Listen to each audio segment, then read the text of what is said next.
Hi guys, Mrs. Rainierson here. I am here to read chapter 4 and 5 of The War I Finally Won. We'll see what happens with Ada and Jamie after Ada finally figuring out what arrangements mean so she can finally stop stressing a little bit.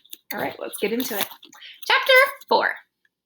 The next fine Saturday, Susan convinced the nurses to let her take me out in a wheelchair. It was October now, the air brisk and chill, the sky a bright, bright blue. There was a hint of wood smoke in the air. No airplanes in sight, no bombers, no invasion, at least not yet. I wore a cardigan and a dress Susan found for me at a jumble sale. Jumble sale? Like garage sale, maybe? I had a blanket tucked over my cast and bare left leg. Susan pushed the wheelchair. Jamie skipped alongside. We'll go up to the high street and have tea, Susan said. But first I want to show you something. She stopped the chair outside a church. It was larger than our village church, but otherwise much the same, brown and rectangular with a tall steeple and a graveyard filled with upright stones. Keep your voices down, Susan whispered, and don't point, but look over there. See the people and the empty grave? That's the hole in the ground, and the wooden box? The box is called a coffin. This is the final part of a funeral. The first part happens inside the church. Now they're going to bury the deceased. Deceased? Asked Jamie. The dead person, Susan said. In the ground? His voice squeaked. Well, yes, Susan said. Where would you want to put them? I'd noticed that the stones in our village church's graveyard had names on them, but I hadn't known it meant people's bodies were buried there. I said, I'd never thought about it before. I'd hoped we could bury your mother in our village, said Susan. Why? Asked Jamie. So you would have a memorial, a place to go and think about her, to think about the good memories. I would have to think pretty hard to find any good memories. But she was cremated, I said. I can remember words. I just didn't always understand them. Yes, Susan said. That means her body was burned to ashes. I turned to her. You're joking. She looked slightly uncomfortable. No, she said. It's actually a perfectly respectful way to treat the dead, and useful in wartime. I said, if we don't have her body, how do we know she's really dead? You'll get a death certificate, Susan said, in the mail, like your birth certificate, only the opposite. Oh, I said. I got my birth certificate in a special box. When it comes, I'll give it to you, Susan said. You can keep it safe for us. I nodded. That would be good. Jamie said, can we have tea now? She squeezed his hand. Of course. In the tea shop, I scowled at the prices on the menu. If we aren't evacuees anymore, I said, the government isn't going to keep paying you to take care of us. You won't be able to afford it. Susan's bombed house had been fancy, but she had always said she didn't have much money, and she didn't have a job. I'll take care of it, Susan said. I told you, I've started the paperwork. I'm going to become your legal guardian. I like the sound of that. Guardian was a strong word. As soon as I'm out of the hospital, I'll find work, I said. Susan smiled. Oh, Ada, she said, please relax. You don't need to worry about money. Who paid for my surgery, I asked, in the hospital and the boarding house and all of our new things? Susan shook her head. I'm not sure you need to know. I do, I said. She sighed. I bought your clothes, she said. The WVS took up a collection to help with our living expenses. She took a deep breath. Lord and Lady Thornton paid for your surgery. Shh. Lady Thornton, I said. Jamie took a sip of tea. They've got gobs of money. They did, but it didn't mean I wanted them spending it on me.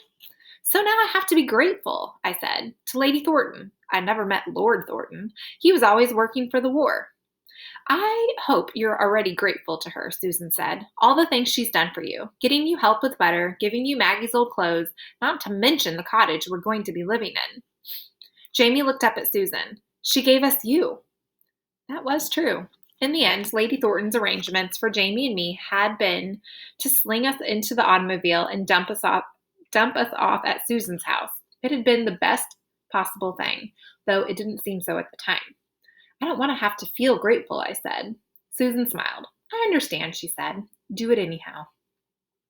Grateful to the iron-faced woman. Grateful for each new cast on my leg. Grateful to be tied into a bed when I got caught trying to use the bathroom again. Grateful that nurses woke me when my nightmares had me screaming. Keep going, Susan said. The only way out of this is straight through. She brought me books from the library, wool from the shops, and new knitting needles. Pencils and paper to pass the time. Letters from Maggie away at boarding school. A game of draughts I could play with Jamie in the afternoons. Courage, she said. Isn't that the same thing as being grateful? I said. I felt rebellious. Susan nodded. Sometimes. November 29th was Jamie's 7th birthday. Susan and I gave him a tiny cake and a 10-toy airplane, a Spitfire, the kind of fighter plane Maggie's brother Jonathan flew. 3 days later, the doctor cut off my latest cast. Then, instead of getting my leg ready for a new cast the way he usually did, he said, right, let's have a bit of gravity. And he put his hands on my waist and lifted me off the table, onto my feet, so that I was standing. Susan was smiling. The doctor said, go on, put a bit of weight on it. Put a bit of weight on it. I held the edge of my table and pushed my right leg down. I felt my right ankle move the smallest bit. It hurt, but I expected that. I shifted more weight to my right leg. My legs trembled. I hadn't used them in so long. I was standing on both feet. I pulled my nightgown aside to look down. 2 feet, 10 toes, all pointed forward, 10 toenails, all facing up. My right foot was smaller and scarred, and the skin on it had a callus from how the top used to be the bottom, but it looked like a foot, not a monstrosity. Ma'am might not have screamed at me for having a foot like this. The surgery had worked. I didn't have a club foot anymore. As I stared, my feet grew blurry, then cleared, then grew blurry again. Great blobbing tears fell out of my eyes. My shoulders started to shake and I might have crumbled except that Susan threw her arms around me. She hugged me the way she hugged me the morning she found me in London, after the bombing, still alive. I don't know about you, but I'm getting used to this hugging business, she whispered into my ear. It made me laugh even though I was sobbing. I stood and sobbed and stood and sobbed and stood and stood and stood and stood. You guys know I tear up too. Yee. So happy for her. Jamie ran into the ward that afternoon carrying a cardboard box. Show me your foot, he said. I was lying on top of my blankets with my 2 bare feet stretched in front of me. Go on, I told him. I'd been admiring my foot all afternoon. She needs like a little pedicure or something. Jamie climbed onto the bed. His fingers traced the thick scar around my right ankle.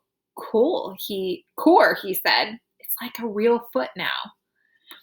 I wouldn't have guessed my foot could change so much. My ankle would never bend correctly, the doctor said, and the insides of it weren't normal.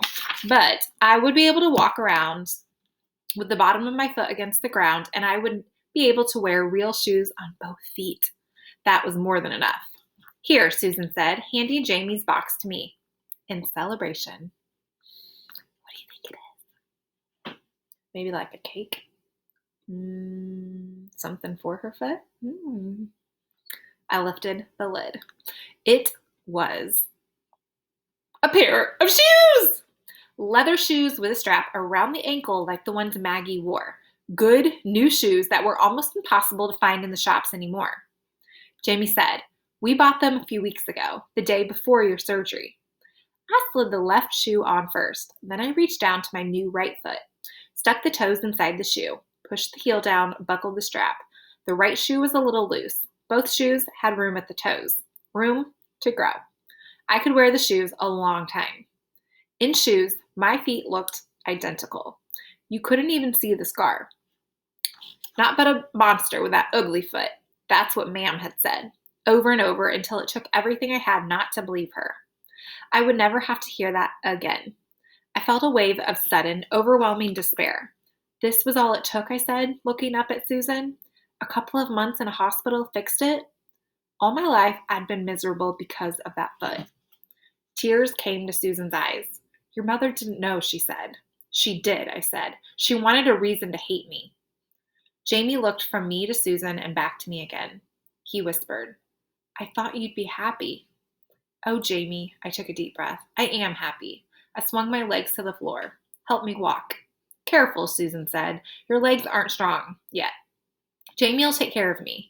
I held my hands out and let him balance me. We started to walk down the room, one step then another. Left foot, right foot. Before, when I walked on my bad foot, the bones crunched. Ugh. The skin tore and bled. Every step hurt more. Now every step hurt less. My legs were weak and shaky, but I was walking. You're doing it, Jamie said. I could scarcely believe it. Pretty soon, I said, I'll be running. Faster than you. Jamie grinned. I'll still be faster, he said. I'll always be faster. Will not. Will too. I wanted to sleep in my new shoes, but the nurses made me sleep with my right foot in a brace instead. Only for a while, they said. I spent another few weeks in the hospital doing exercises and strengthening my legs, and then, in the third week of December, we said goodbye to the nurses and doctors and the ankle brace and the crutches and everything. I put on my new shoes on over thick winter stockings, and we went home. Yee! Chapter 5. Draw me a map, I said to Susan as we climbed aboard the train. I walked to the station like a regular girl. Right foot, left foot. No crutches. Barely even limping. Not like the day I'd been evacuated when my neighbor, Stephen White, ended up carrying me. Are we going to travel through London? Show me where we are and where we're going. Susan sometimes drew me maps of our village so I didn't get lost when I was on butter. Not through London, no, Susan said. Soldiers moved aside to give us seats together. Susan stowed our bags in the luggage rack and tucked Bovrill's basket beneath the seat. I'm surprised that cat's not making, crazy noises. You know who would be? He's staring at me. He knows. She found a pencil and a piece of paper in her handbag. She drew. This is London. Here's where we are. This is England. Here's where we are. Here's London. Here's home.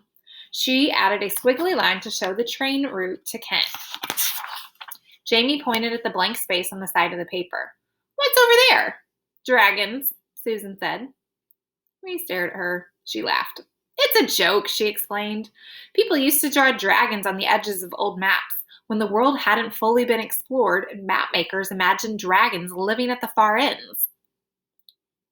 I don't think I knew that. We still stared. What are dragons? Asked Jamie. I didn't know either. Enormous, mythical, fire-breathing creatures like giant lizards, said Susan. Sometimes they can fly. Jamie's eyes widened. I frowned. Was Susan serious? I couldn't tell. I don't want dragons, Jamie said. All right, Susan said. We'll keep them off our map.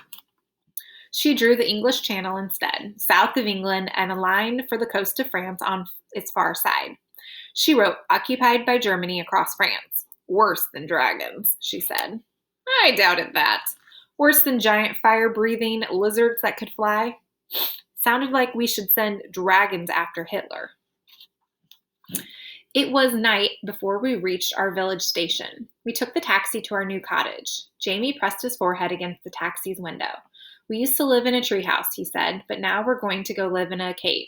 This was, of course, from the Swiss Family Robinson.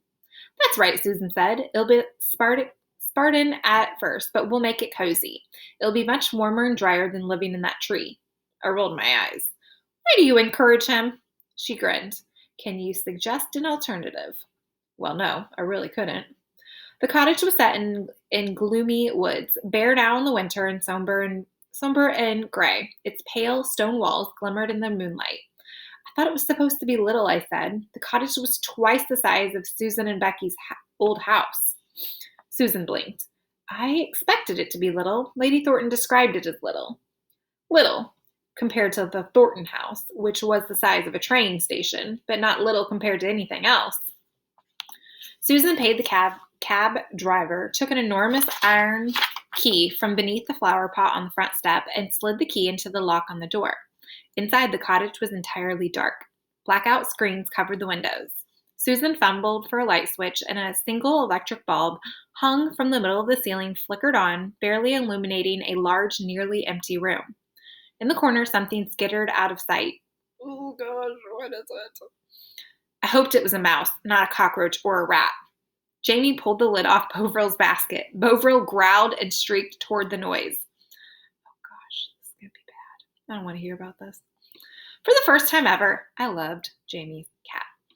The air smelled fresh, not dank like the plaster walls radiated, but the plaster walls irradiated cold. I followed Susan as she inspected the ground floor, clicking on lights as she went.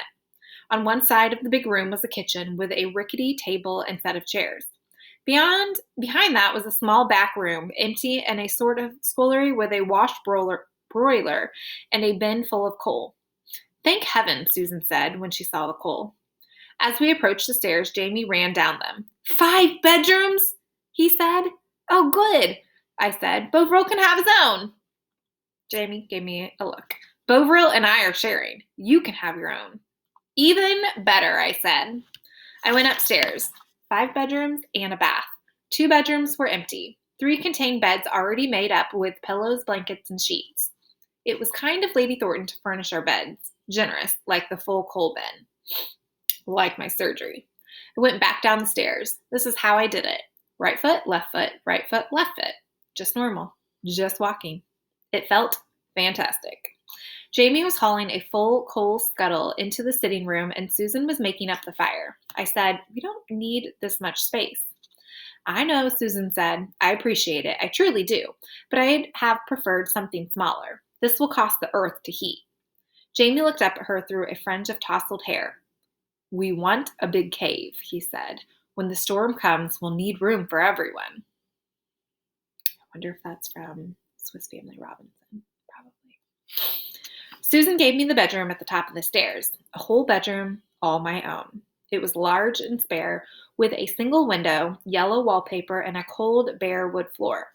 It had a bed, a table with a lamp on it, a bookshelf, and a small dresser for my clothes. Everything I could possibly need.